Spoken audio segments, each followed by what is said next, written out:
به ونتوكل عليه ونعوذ بالله من شرور أنفسنا ومن سيئات أعمالنا من يهده الله فلا مضل له ومن يضلله فلا هادي له وأشهد أن لا إله إلا الله وحده لا شريك له وأشهد أن محمدا عبده ورسوله قال الله تعالى في كلامه المجيد أعوذ بالله من الشيطان الرجيم يا أيها الذين آمنوا كتب عليكم الصيام كما كتب على الذين من قبلكم لعلكم تتقون وقال رسول الله صلى الله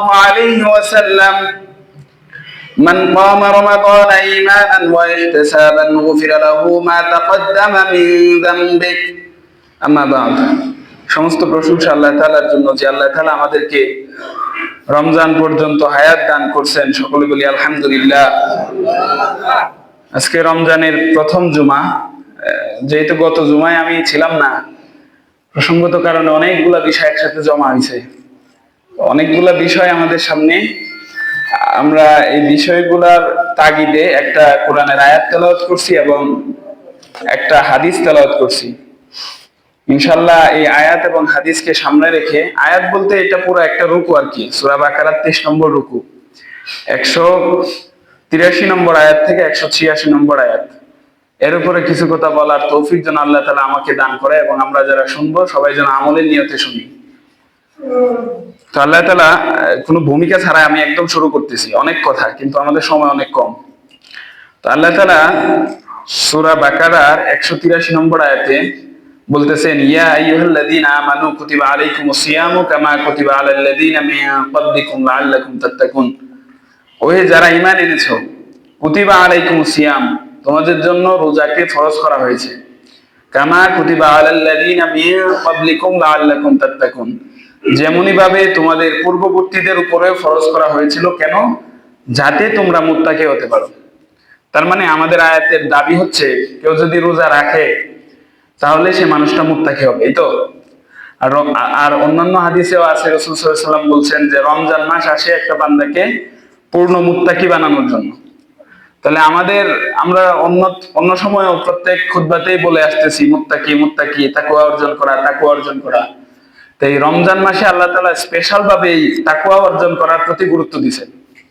দেখা যায় যে একটা বছর শয়তানের সাথে চলাফেরা করতে করতে তো মানুষ নিজেও মোটামুটি শয়তানের খাসলত নিজের মধ্যে চলে আসে।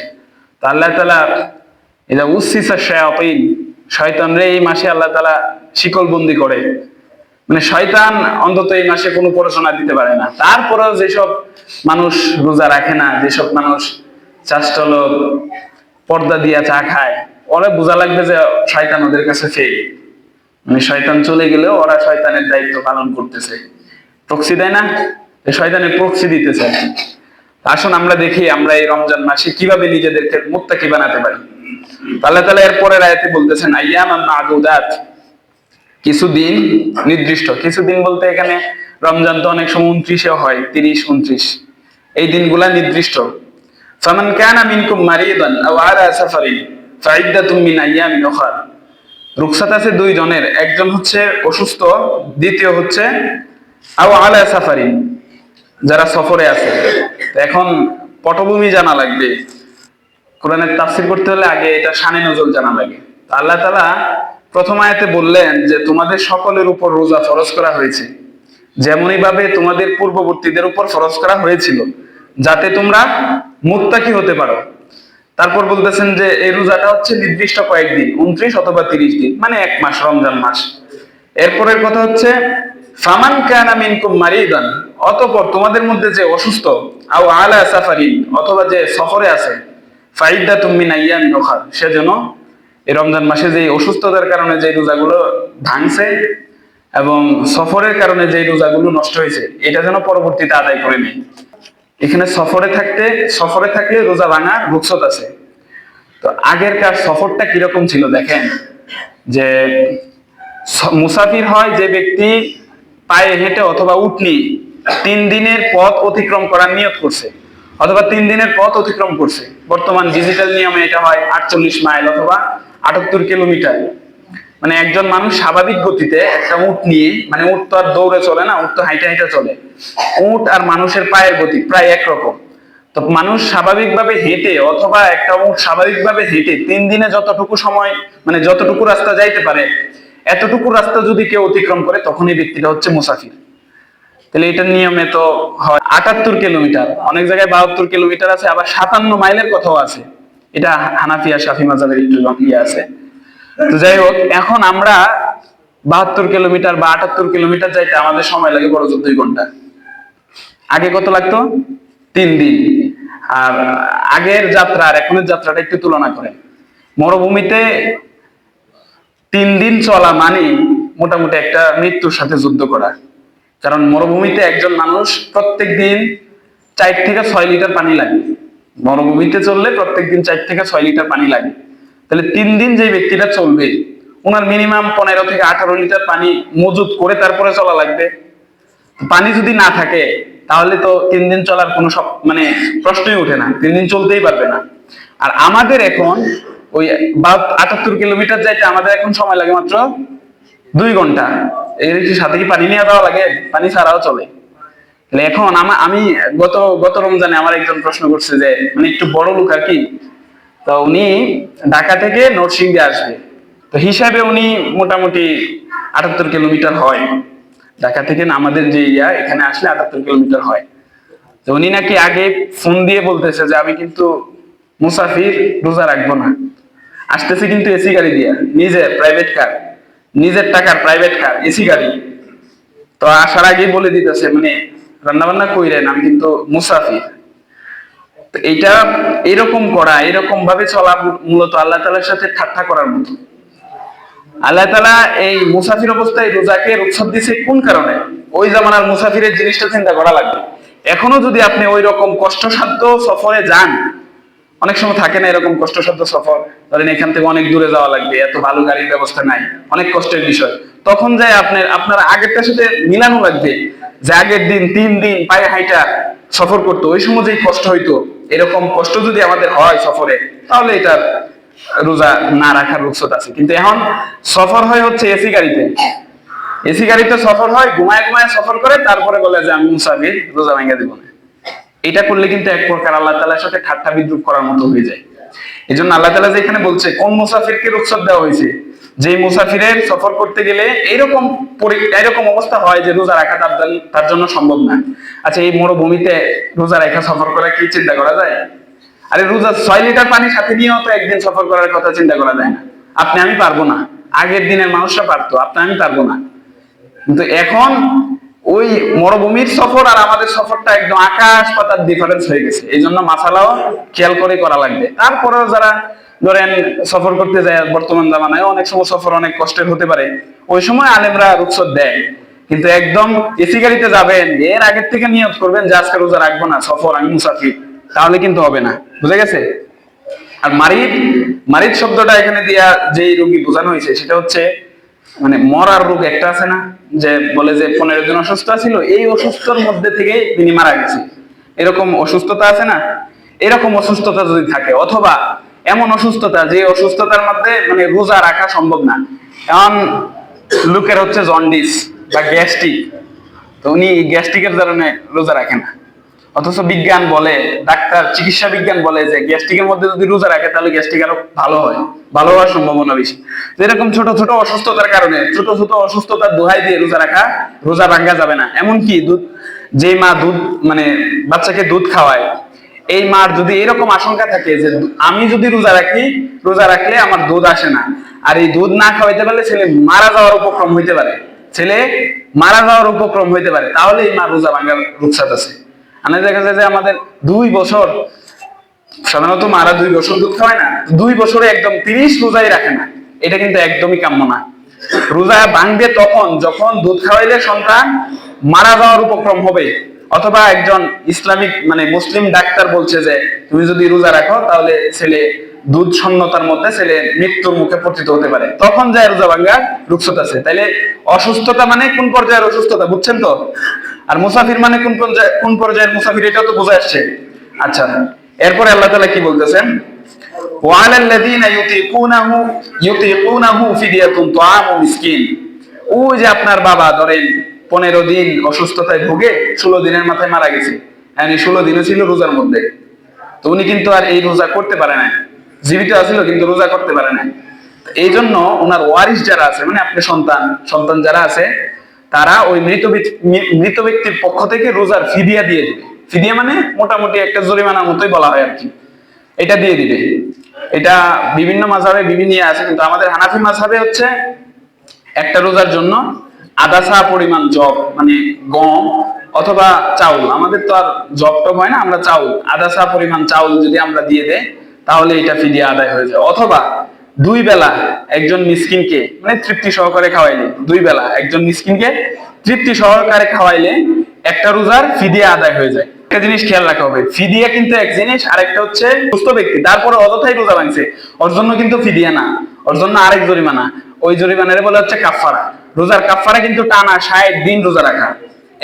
এটা যদি কেউ না পারে তাহলে হচ্ছে 60 জন মিসকিনরে, আগে হচ্ছে একজন রে, ওইটা হচ্ছে যে ব্যক্তি অসুস্থ ছিল, উযুরের কারণে রোজা ভাঙছে এবং এই সময় তার রোজা রাখার মতো অবস্থা নাই, এমন যদি হয় তাহলে একজন রে 2 বেলা খাওয়াইলেই হয়ে যাবে।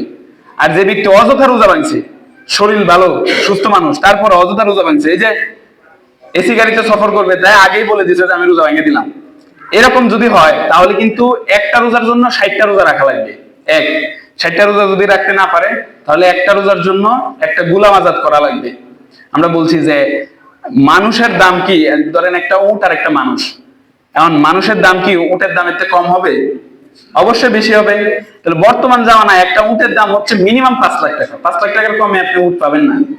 তাহলে একটা মানুষ যদি আজাদ করা লাগে, মানে একটা গোলাম, মানে একটা মানুষকে কিনে আজাদ করা লাগে, আমরা মানুষ বাদ দিলাম, একটা উট কিনে যদি আজাদ করেন তাইলেও এটা 5 লাখ টাকার মতো লাগবে। তার মানে একটা রোজা ভাঙলে ন্যূনতম 5 লাখ টাকার উপরে আপনার জরিমানা। 3 নাম্বার হচ্ছে এটাও যদি না পারে, প্রথম হচ্ছে 60টা রোজা রাখবে একটার বদল, এটা যদি না পারে তাহলে একটার বদল ওই একটা গোলাম আজাদ করবে, মানে একটা মানুষকে আজাদ করবে। এটা তো আর এখন প্রচলন নাই, এই জন্য আর এটা বললেও সম্ভব না।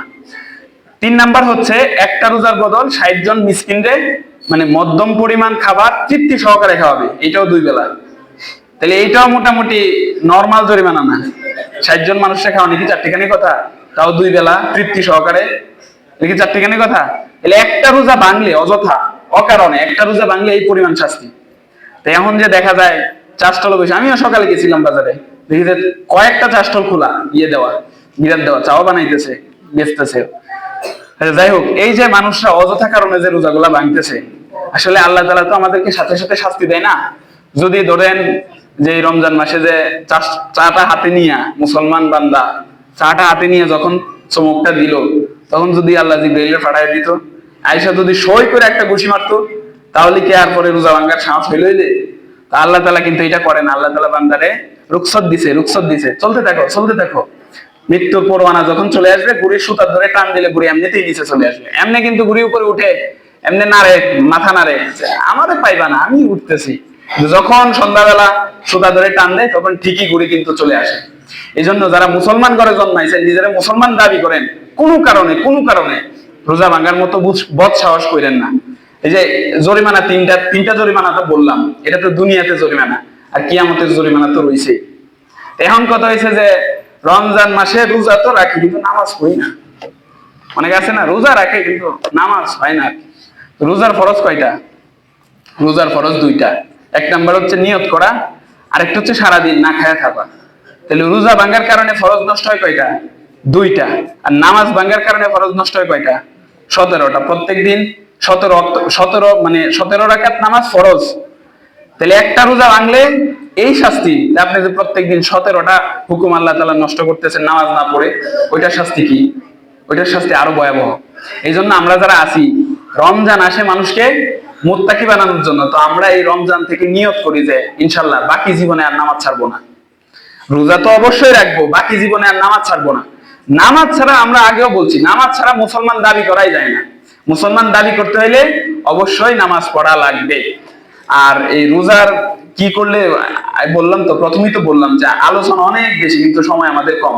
কি করলে রোজা ভাঙে, কোন কারণে রোজা নষ্ট হয়, এগুলা বিষয়ে তো আলোচনা করার দরকার। এখানে মাত্র এক আয়াত বললাম, আচ্ছা এটা এখানেই রাখলাম। এখন শুনেন, রোজার ফরজ হচ্ছে দুইটা আমরা বললাম, এক হচ্ছে নিয়ত করা, আরেক হচ্ছে সারাদিন খাবার দাবার না খেয়ে থাকা। আরেকটা জিনিস হচ্ছে যে রোজার ফরজের মধ্যে খাবার তো না খাওয়া এক আছে, আরেকটা হচ্ছে স্ত্রী সহবাসে না যাওয়া, দুইটা। এখন যেই ছেলেরা স্মার্টফোন চালায়, রমজান মাসে অনেক সময় দেখা যায় যে মোবাইলে নানান জিনিস দেখে, অথবা আমরা সহজ ভাষায় যেটা বলি হস্তমৈথুন, হস্তমৈথুনের কারণে মানে প্রাকৃতিক ভাবে না, প্রাকৃতিক ভাবে মানুষের রোজার সময় সহজ এইসব বিষয় বলতে গেলে একটু লজ্জা লাগে, কিন্তু আল্লাহ রাসূল সাল্লাল্লাহু আলাইহি ওয়াসাল্লাম নিজে বলছে, এই জন্য লজ্জা লজ্জা বলে না বলা এটা কিন্তু সুন্নত না, বলা লাগবে, লজ্জা লাগলেও বলা লাগবে। আমি একদম সহজ ভাষায় একদম সোজা সাপটাই বলতেছি। এক হচ্ছে রোজার সময় মানে সকাল থেকে রাত পর্যন্ত, সন্ধ্যা পর্যন্ত না খেয়ে থাকা লাগবে, এক। এবং এমন ভাবে থাকা লাগবে যে স্ত্রী সহবাস হয় না এই দিন, দুই। এমন যে বিয়ে করে নাই, এর তো স্ত্রী সহবাসের প্রশ্নই উঠে নাই। তার হচ্ছে সকাল থেকে সন্ধ্যা পর্যন্ত সহজ ভাষায় বীর্যপাত হইতে পারবে না, এরকম অবস্থায় কাটানো লাগবে। এখন মানুষ যদি ফজরের নামাজ পড়ে আপনি ঘুমাইলেন, এমন হঠাৎ ফজরের নামাজ পড়ে ঘুমাইলে অনেক সময় দেখা যায় যে স্বপ্ন দোষ হয়। তো স্বপ্ন দোষ হইলে এখানে তো আপনার কোনো হাত নাই, এটা হইলে রোজা ভাঙে না। এছাড়া অন্য যে কোনো পদ্ধতি, যত পদ্ধতিতে বীর্যপাত হয় সব ভাবেই রোজা ভেঙে যাবে।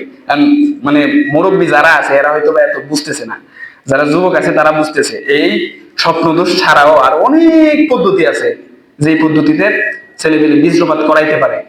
আল্লাহ তাআলা আমাদেরকে এগুলা থেকে বাঁচার তৌফিক দান করুন। বিশেষ করে যুবক যারা আছে, যুবকদের কিন্তু রোজা রাখা ফরজ যুবক হওয়ার সাথে সাথে। এখন আমরা অনেক সময় চিন্তা করি যে ছেলেপেলে রোজা রাখলে বাপ মা বলে যে আরে তুই রোজা রাখবি, ছোট মানুষ রোজা রাখলে কলজা ফেটে মরে যাবি, কলজা শুকায় মরে যাবে, হ্যান ত্যান আরো কত কিছু। এগুলা করা কিন্তু একদমই নিষেধ। আমি এই বিষয়টা আরেকটু সময় নিয়ে বলতে পারলে আপনারা সহজভাবে বুঝতেন। আমি একটা একটা করে শেষ করি। যেটা বলতেছিলাম, যে ছেলের বীর্যপাত হয় অথবা জীবনে কোনো একবার স্বপ্ন দোষ হয়েছে, সাধারণত বাংলাদেশের আবহাওয়ায় 15 থেকে 16 বছর 17 বছরের ভিতরেই ছেলেদের স্বপ্ন দোষ হয়, আর মেয়েদের 12 থেকে 15 বছরের ভিতরে স্বপ্ন দোষ হয়।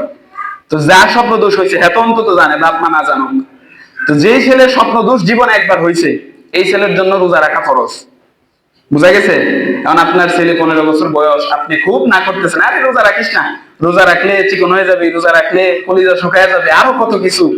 এগুলো বললে কিন্তু আপনার ঘাড়ে এই ছেলের রোজা না রাখার দায়ভার আপনার ঘাড়েও কিন্তু আসবে কিয়ামতের দিন। আজকে তো খুব ভালোবাসে ছেলের রোজা রাখতে নিষেধ করতেছেন, কিয়ামতের দিন এই ছেলেই বলবে রব্বানা আরিনা লাদাইয়া ওয়াল্লানা মিনাল জিন্নি ওয়াল ইনস নাজআলহুমা তাহতা আকদামানা লিয়াকুনা মিনাল আসফালিন। এই ছেলেই বলবে, আল্লাহ, ছেলের যখন জাহান্নামে দিবে তখন বলবে, আল্লাহ আমার ওই বাপটারে আমার একটু দেখতে মন চাইতেছে আজকে। কেন? ওই বাবার জন্য আমি রোজা রাখার তালিম শিখতে পারি না, এই বাবা আমারে নিয়ে মসজিদে যায় নাই, বাবা আমারে জীবনে নামাজ পড়া শিখায় নাই, বাবা আমারে জীবনে রোজা রাখা শিখায় নাই, বাবা আমারে জীবনে আপনার আমল কিভাবে করব, আপনার আনুগত্য কিভাবে করব, এগুলা শিখায় নাই। এই জন্য আজকে আমি জাহান্নামে তো যাবোই, কিন্তু ওই বাপটারে একটু দেখতে চাই। আল্লাহ তাআলা বলবেন, কেন দেখতে চাও? এই বান্দা বলবে যে নাজআলহুমা তাহতা আকদামিনা লিয়াকুনা মিনাল আসফালিন। আজকে জাহান্নামে যেহেতু যাবোই, কিন্তু যার কারণে জাহান্নামে যাইতেছি তার মুখে একটা পাড়া দিয়ে জাহান্নামে যাইতেছে। চিন্তা করেন, আপনি বাবা, ছেলের একটু কষ্ট লাগবে এই জন্য আজকে রোজা রাখতে দেন না, এই ছেলে কিয়ামতের দিন আপনার মুখে পাড়া দিয়ে জাহান্নামে যাবে। বুঝা গেছে? এই জন্য ছেলেদের একটু কষ্ট হবে, এই জন্য রোজা রাখতে নিষেধ করা যাবে না।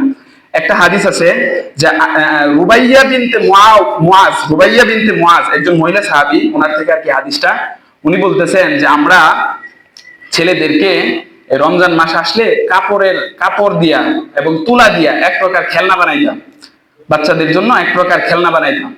এবং এই খেলনাটা, আচ্ছা আপনারাই বলেন যে যেই বাচ্চারে কাপড়ের খেলনা দিয়া তুলার খেলনা দিয়া বুলায় রাখা যায়, এই বাচ্চার বয়স কত হবে?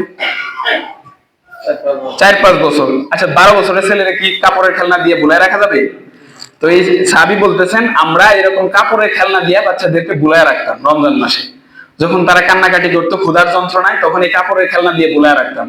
এবং যখন ইফতার হইতো তখন আমরা তাদেরকে ইফতার করাইতাম, ইফতারের সময় যখন হইতো তখন আমরা তাদেরকে ইফতার করাইতাম। মুসলিম শরীফের 1136 নম্বর হাদিস। যখন কান্নাকাটি করতো খাবারের ক্ষুধায়, তখন আমরা এই কাপড়ের খেলনাগুলা তাদের সামনে দিতাম এবং খেলনার মধ্যে বুলায়া তুলে তাদেরকে সন্ধ্যা পর্যন্ত নিয়ে যেতাম।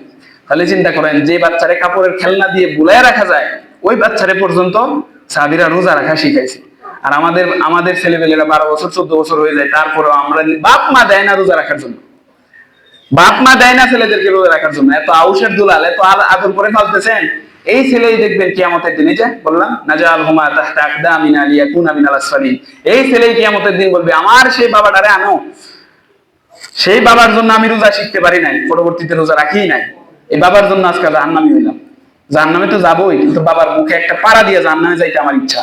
এবং আল্লাহ তাআলা সেই দিন সেই বাবারে সামনে আনবো এবং বাবার মুখে পাড়া দিয়েই ছেলে জাহান্নামে যাবে। নিজের হাতে নিজে এইগুলা কামাই করতেছেন। এবং দেখবেন যে যেই ছেলেগুলারে বেশি আদর করে পালে, এই ছেলে বড় হয়ে বাপ মারে বাদ দেয় না অধিকাংশ ক্ষেত্রে। এই জন্য ছেলেদেরকে ছোটবেলায় একটু, আরে বুক সবাই সবাই বুঝে, বুক শিখানো লাগে না, বুক সবাই বুঝে।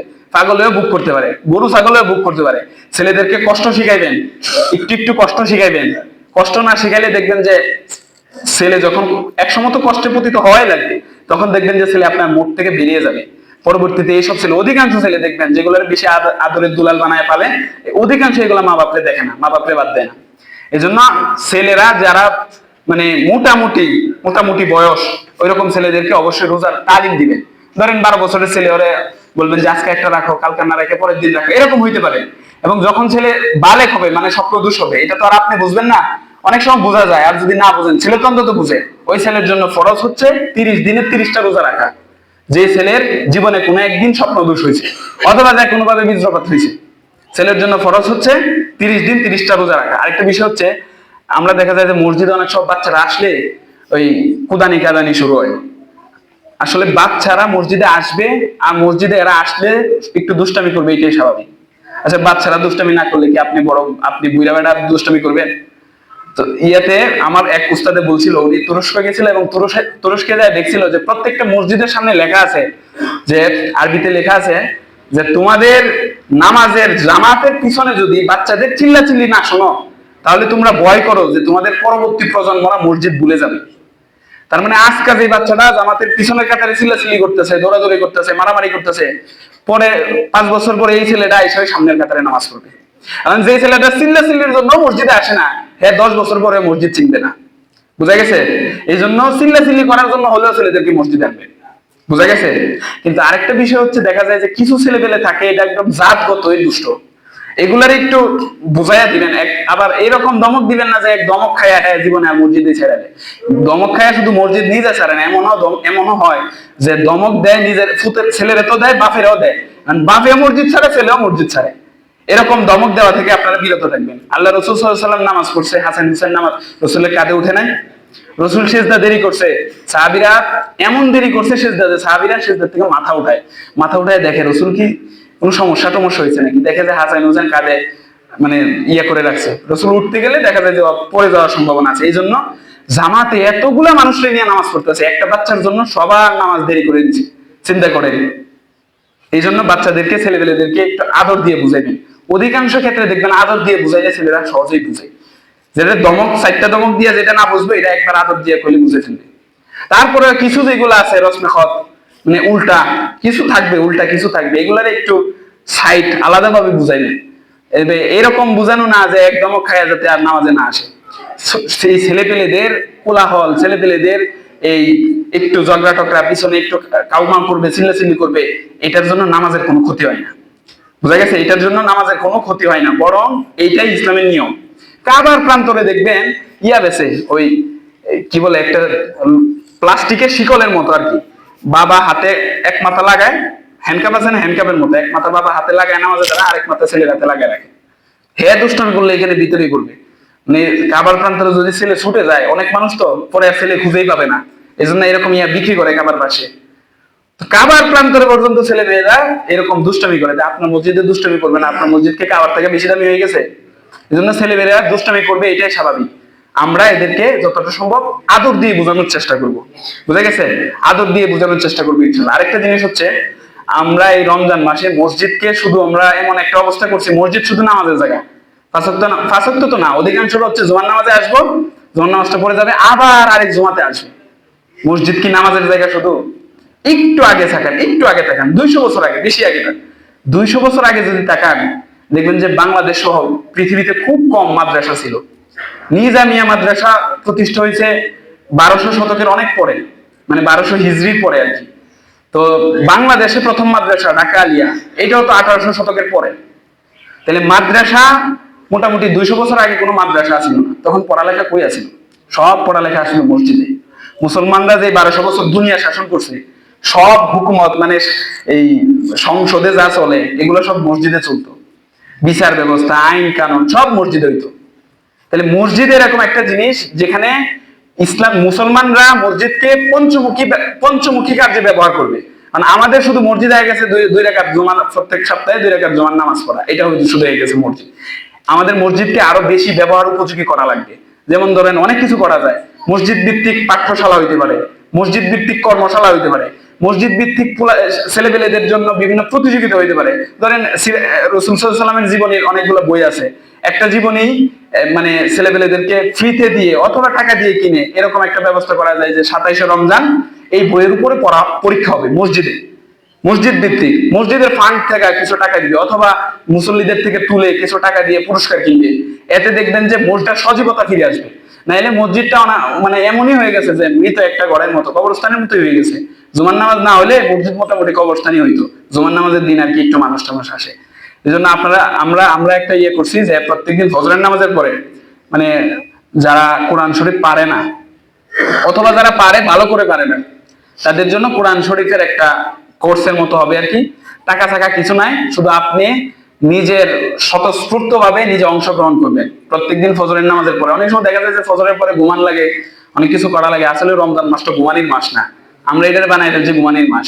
একটু কষ্ট করা লাগবে, কষ্ট ছাড়া কোনো কিছুই অর্জন হয় না। কারণ আসরের পরে দেখবেন যে সময় হবে না, আসরের সময় হলে মানুষ হবে না। ফজরের পরেই সবার সাথে আলোচনা করছি, ফজরের পরেই উপযুক্ত সময় সবার মত। এখন আপনারা যারা পারেন তারা এইখানে থাকবেন। আর থাকা শর্ত হচ্ছে যে কেউ যদি নিয়ত করেন যে শিখবেন তাহলে প্রত্যেকদিন থাকা লাগবে। আর যদি মনে করেন যে একদিন থাকবো একদিন থাকবো না, তাইলে আপনার আসার দরকার নেই। এই জন্য মানে একটা সুযোগ আছে, আপনারা এখন পর্যন্ত যারা পড়তে পারেন না, কোরআন শরীফ পড়তে পারেন না, আচ্ছা আল্লাহ তাআলা যা কিছু বলছে সবটাই কোরআনের মাধ্যমেই বলছে। কারণ আপনি এমন এক বান্দা হইলেন যে আপনার রব কি বলছে এটাই আপনি জানেন না, এটাই আপনি পড়তে পারেন না এবং পড়ার চেষ্টাও করেন না। একটা ঘটনা এরকম আছে যে এক আল্লাহর ওলি রাস্তা দিয়ে যাইতেছে, এটা কিন্তু হাদিস না, একটা ঘটনা আর কি। তো রাস্তা দিয়ে যাইতেছে, তো উনি একটা নতুন কবরের থেকে একটা জান্নাতের গ্রাম পাইতেছে। তো উনি একটু তালাশ করতেছে আসলে কবরটা কিসের কবর, কার কবর, এরকম একজন জান্নাতি মানুষ মরবে আর আমি আমার এলাকাতে মরবে, আমি জানবো না, এটা তো হতে পারে না। তো উনি তালাশ করতে করতে এই মৃত ব্যক্তির বাড়িতে গেছে, ওনার স্ত্রী বাড়িতে, উনি বলছে যে কে আছে, স্ত্রী আছে, বলতেছেন যে এই কবরওয়ালা কি আপনার আত্মীয় হয়? হ্যাঁ আমার স্বামী হয়। তো উনি বলতেছেন এই কবরওয়ালা কি এমন আমল করছে যে তার কবর থেকে জান্নাতি গ্রাণ আসতেছে? উনি বলতেছে আরে না, এত এমন আমল করার মতো কিছু তো নাই, ওই ব্যক্তি এমনি স্বাভাবিক জীবন যাপন করছে, 5 ওয়াক্ত নামাজ পড়ছে আর স্বাভাবিকভাবে চলাচলা করছে, এরকম এক্সট্রা কোনো আমল নাই। তো উনি বলতেছেন না আছে, কিছু একটা আছে, নয়তো এরকম হওয়ার কথা না। তো ওই ওনার স্ত্রী একটু চিন্তা ভাবনা করে বলতেছে যে হ্যাঁ একটা আমল আমার জানা মতে আছে, ওইটা হচ্ছে উনি কোরআন শরীফ পড়তে পারতো না, কিন্তু ওনার ঘরে একটা কোরআন শরীফ এখনো আছে। কোরআন শরীফটা তাকের উপর রাখা, প্রত্যেকদিন এশার নামাজ পড়ে আইসা কোরআন শরীফটা খুলে মানে তাকে রাখলে অনেক সময় ময়লা পড়ে না, ময়লাগুলা মুছতো, একটু বুকে লাগাইতো, একটু মুখে লাগাইতো, এরপরে লাইনটা খুলে মানে কোরআন শরীফ খুলে লাইনের উপর এমনি হাত বুলাই যাইতো। শুধু পড়তে তো আর জানে না, শুধু একটু হাত বুলাই যাইতো, মাঝে মাঝে একটু আবেগে কান্না করে দিত যে আল্লাহ আপনার কথাগুলো আমি দেখতে পারতেছি, ধরতে পারতেছি, কিন্তু পড়তে পারতেছি না। এবং এইটুকু আমলের জন্য একটা মানুষের আল্লাহ তাআলা জান্নাত দিতে পারে। এইটুকু আমলের জন্য আল্লাহ তাআলা একটা মানুষকে জান্নাতে দিতে পারে। তো ওই ব্যক্তিটার তো কোরআন শরীফ না পড়তে পারলেও ওনার তো একটা আগ্রহ আছিল, কোরআন শরীফের সাথে একটা সম্পর্ক আছিল। রমজান মাস আসছে হচ্ছে আমাদের সাথে কোরআন শরীফের সম্পর্ক বাড়ানোর জন্য। আর মুত্তাকি হইতে হইলে কোরআন শরীফ লাগবে, কোরআন শরীফ ছাড়া মুত্তাকি হওয়া সম্ভব না। এজন্য আমরা কোরআনকে অন্তত ভালোবাসার জন্য, কোরআনের যে ভালোবাসি এটা বোঝানোর জন্য হলেও যারা না পারি এখন পর্যন্ত কোরআন শরীফ যারা না পারি তাদের এই ফজরের পরে থাকাটা দরকার। তো সময়ও তো শেষ, আর বলছিলাম যে কথা অনেকই ছিল, একটা বিষয় একটু বলে শেষ করে দেই, সেটা হচ্ছে রমজান মাস ঘুমানির মাস না, রমজান মাস আমল করার মাস। এখন আমরা দেখি যে আমল খুঁজে পাই না, কি আমল করবো খুঁজেই পাই না। আল্লাহ তাআলা বলছে যে রমজান মাসে নফল পড়লে ফরজের মতো সওয়াব, ফরজ করলে একটা ফরজ 70টা ফরজের মতো সব, যদিও হাদিসটা দুর্বল, কিন্তু এই যে একটা ফরজে 70টা ফরজের সমতুল্য সব যে আল্লাহ তাআলা দিছে, এটা একটা বোনাস না মানুষের জন্য? আল্লাহ তাআলা বোনাস দিছে আর আপনি ঘুমায় কাটাইলেন, এটা কি হইলো কিছু? বোনাসের কদর করা হইলো? এই জন্য বাকি 12 মাস বা বাকি 11 মাস আপনি যেভাবে আমল করছেন, এই রমজান মাস এর থেকে একটু বেশি আমল করা লাগবে। এটা রমজানের দাবি, নয়তো রমজান রমজান হইলো না। বাকি 11 মাস 5 ওয়াক্ত নামাজ পড়ে গিয়ে ঘুমাইছেন, ফজর করে ঘুমাইছেন, এমন আপনি ফজর করে ঘুমান, তাহলে রমজান আইসা আপনারে পাল্টাইলো কি? কিছুই তো পাল্টাইলো না। এই জন্য রমজান মাসে একটু অতিরিক্ত কিছু আমল করার চেষ্টা করবেন, আল্লাহ তাআলার সাথে একটু কথা বলার চেষ্টা করবেন। মানে এই কোরআন দিয়ে কথা বললে সবচেয়ে সহজ কথা বলা। এখন কোরআন যে না পারে, যদি বাংলাতে আল্লাহর সাথে কথা বলতে চাই, তাইলেও আল্লাহ তাআলা তার কথা শুনবে। আল্লাহ তাআলা বলছে, ওয়াইজা সাআলাকা ইবাদি আন্নী ফাইন্নী করিব, বান্দা যখন আমারে ডাকে আমি একদম তার নিকটে, এমন নিকটে যে ঘাড়ের যে একটা রগ, মানে এই রগটা হচ্ছে মানুষের মূল বডির একটা স্ট্রাকচার, এই রগটা যদি এখান থেকে কেটে যায় তাহলে মানুষ এই ঘাড়টা এমনি সোজা করতে পারবে না। তার মানে আমার সবচেয়ে কাছের যে জিনিসটা, এটা হচ্ছে আমার এই রগটা, এর থেকে কাছে মানুষের আর কিছু নাই। আল্লাহ তাআলা বলতেছে আমি এর থেকেও কাছে। আমরা তো বুঝি না, আমরা মনে করি যে দোয়া করতে হলে একটু মৌলবীরে দাওয়াত দিয়ে মৌলবীরে খাওয়ায় তারপরে দোয়া করা লাগবে, আমি গুনাহগার মানুষ, আমার দোয়া কি আল্লাহ শুনবে? না। এই রমজান মাস অন্তত যেহেতু আপনি সেহরির সময় উঠতেছেনই, 5টা মিনিট 10টা মিনিট 2 রাকাত নামাজ পড়ে একটু জায়নামাজে লাইটটা অফ করে, আমি আগেও বলছি একটু আলো আদার লাইটটা অফ করে একটু মুনাজাত করেন। আরবিতে করা লাগবে না, বাংলাতে করেন, আপনার ভাষায় আপনি বলেন, আল্লাহ এই গুনাহ তো অনেক করছি, আল্লাহ রমজানের রসুলে অন্তত মাফ করো। আল্লাহ রসুল বলছে যে রমজান পাইলো নিজের গুনাহ মাফ করাইতে পারলো না, তার প্রতি আল্লাহ লানত। জিবরাইল আলাইহিস সালাম এটা আল্লাহ রসুল বলছে, আল্লাহ রসুল বলছে আমিন। রসুল জীবনে কাউরে লানত দেয় না, তায়েফের ময়দানে রসুলের মায়ের একদম রক্ত একটু করে ফেলছে, তারপরও রসুল তাদেরকে লানত দেয় না। এবং লানত দিছে কারে? যে রমজান পাইছে নিজের গুনাহ মাফ করাইতে পারে না। তার মানে রসুলের পাথর দিয়ে রক্তাক্ত করলে যে আঘাতটা পায়, তার চেয়ে বেশি আঘাত পায় উম্মত যদি রমজান পায় নিজের গুনাহ মাফ করাইতে না পারে। বুঝা গেছে? এই জন্য রমজানটা একটা নিয়ামত। আমরা চাইলে তাহাজ্জুদ সেহরি খাইতে উঠি, তাহাজ্জুদ 2 রাকাত পড়েন, অন্তত প্রত্যেকদিন পড়েন 2 রাকাত তাহাজ্জুদ পড়ে একটু 8-10 মিনিট একটু আল্লাহর সাথে কথা বলেন না, দেখবেন মনটা অনেক শান্তি লাগবে। 2-1 ফোঁটা চোখের পানি যদি ফালাইতে পারেন তাহলে তো আর কথাই নাই। তাইলে দেখবেন যে মুনাজাত শেষ করে দেখবেন যে আপনার ভিতরে মানে একটা জান্নাতি, মানে কেমন যে একটা লাগবে, এটা যে না এই মজাটা যে না বুঝছে তারে বোঝানো সম্ভব না। একদিন চেষ্টা করে দেখেন। এরপরে ফজরের পরে, ফজরের নামাজের পরে সূর্য ওঠে সময় 2 রাকাত নামাজ আছে। এই 2 রাকাত নামাজ পড়লে আল্লাহ রাসূল সাল্লাল্লাহু আলাইহি ওয়াসাল্লাম বলছে যে একটা উমরার সমতুল্য সওয়াব। একটা উমরা করতে এমন 1.5 লাখ 2 লাখ টাকা লাগে, তারপরেও 1.5 লাখ 2 লাখ টাকা দিয়ে আপনি উমরা করে আসবেন, এটা কবুল হইলো না হইলো না এটার কোনো গ্যারান্টি আপনার কাছে নাই। কিন্তু আপনি যদি সূর্য ওঠার পরে 2 রাকাত নামাজ পড়তে পারেন, তাহলে আল্লাহ রাসূল সাল্লাল্লাহু আলাইহি ওয়াসাল্লাম বলছে একটা কবুল উমরার সওয়াব পাবে। এরপরে যদি মাগরিবের পরে যদি 6 রাকাত 2 রাকাত করে 6 রাকাত যদি আওয়াবিলের নামাজ পড়তে পারেন, ইবনে মাজাহ শরীফে আসছে যে আওয়াবিলের নামাজ যদি কেউ এই 2 করে 6 রাকাত নামাজ মাগরিবের নামাজের পরে যদি সুন্নাত নামাজটা পড়তে পারে, তাহলে 12 বছর টানা নফল ইবাদতের সওয়াব পাবে। এখন বাঙালি দেখবেন যে মানে দুনিয়াবি বিষয়ে অনেক বুদ্ধি, কিন্তু আমলের বিষয়ে একটু মাথা খাটায় না। আল্লাহ বলছে যে রমজানে 1 রাকাত নামাজ পড়লে 70 রাকাতের সওয়াব, নফল করলে ফরজের সওয়াব। এখন আবার রাসূল বলছে যে কেউ যদি মিসওয়াক করে নামাজ পড়ে তাহলে 1 রাকাতে 70 রাকাতের সওয়াব। এখন আপনি একটু চিন্তা করেন, মানে আওয়াবিলের নামাজটা মাগরিবের পরে 6 রাকাত নামাজ, আপনি একটু মিসওয়াক করে মাগরিবের নামাজটা পড়ছেন, মাগরিবের পরে 6 রাকাত নামাজটা পড়ছেন, এখন দেখেন সওয়াব আমি খালি গুনি, আপনার ক্যালকুলেটরও ধরবে না। আল্লাহ রাসূল বলছে মিসওয়াক করে পড়লে 1 রাকাতে 70 গুণ সওয়াব, 1 এর 70 দিয়ে পূরণ দেন, 70ই তো হবে। আচ্ছা, এরপরে রমজানে হলে আরো 70 গুণ, তাহলে এবার 70 এর 70 দিয়ে গুণ দেন। এরপরে বলতেছে যে কেউ যদি আওয়াবিলের নামাজ যদি 6 রাকাত পড়ে তাহলে 12 বছর টানা নফল ইবাদতের সওয়াব।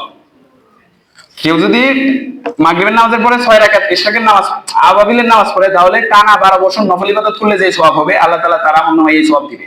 তবে সওয়াব শুধু হইলেই হয় না, সওয়াবের বার লাগে। আমরা বলছি সুবহানাল্লাহ বললে আকাশ জমিন যত ফাঁক কত পরিমাণ সওয়াব হয়ে যায়, কিন্তু এই সওয়াব যদি এই ওজনের পাল্লায় যদি বার না হয় তাহলে কিন্তু লাভ হবে না। বার হবে তখন যখন আপনার খুলুসিয়াত থাকবে, ইখলাস থাকবে, তখন অল্প সওয়াবই অনেক বেশি বার হয়ে যাবে। আল্লাহ রাসূলের সাহাবীদের এক মুঠ দানের সওয়াব এই আমাদের উহুদ পাহাড় দান করার থেকেও বেশি সওয়াব। কিসের জন্য? তাদের ইখলাসটা ছিল এরকম। কারণ আমরা যদি একটু ইখলাসের নিয়তে ইখলাস করে যে রমজানকে আমরা রমজানের মতো আমল করব, এই নিয়তে যদি এই আমলগুলো করি তাহলে সওয়াবের কিন্তু কোনো মানে সীমা নাই, অনেক সওয়াব কামাই করার সুযোগ আমাদের সামনে আছে। আল্লাহ তাআলা আমাদেরকে এই ফুসরাতগুলা দেখে, এই অফারগুলা দেখে, অফারগুলা লুফে নেওয়ার তৌফিক আল্লাহ তাআলা আমাদেরকে দান করুক। ওয়া আখিরু দাওয়ানা আলহামদুলিল্লাহি রাব্বিল আলামিন।